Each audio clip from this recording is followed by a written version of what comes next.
Since the end of Mao Zedong's leadership in the 1970s, the People's Republic of China has become one of the biggest economies in the world. Although they still call themselves communist, the inner workings of the Chinese government are a mystery to many. So how does China's government actually work? Well, China has operated under a single political party since the birth of Communist China, called the Communist Party of China. Although 8 other minor parties exist, they are not allowed to challenge CPC policy. This situation paints China as an authoritarian country where political dissent is punishable by lengthy prison terms or exile. China is also one of 5 major nations in the world to retain a communist ideology.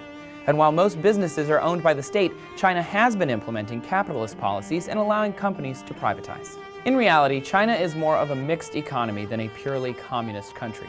Additionally, many government officials are elected for their technical expertise, making China in some ways a technocracy.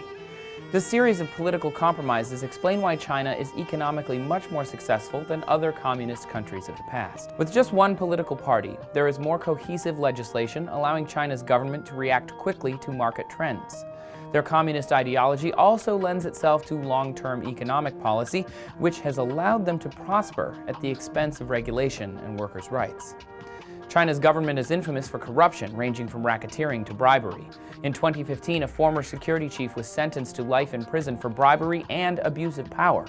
Also, punishments for threatening the party's dominance are so severe that China is ranked among the lowest nations for press freedoms and human rights. In the end, China's government has been successful on paper, but not so much in theory or ethical policy. As an authoritarian government, China sees mass censorship of unapproved ideologies and is one of the largest jailers of journalists in the world.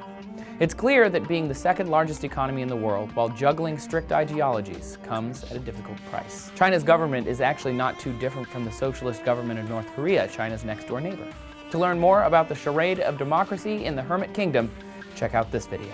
Each candidate runs unopposed, and anybody who wants to vote against the candidate has to use a special booth. Since North Korea publicly executes its citizens for any anti-state actions, this is not a good idea. Thanks for watching TestTube News, everyone. Make sure you like and subscribe so you get new videos from us every day.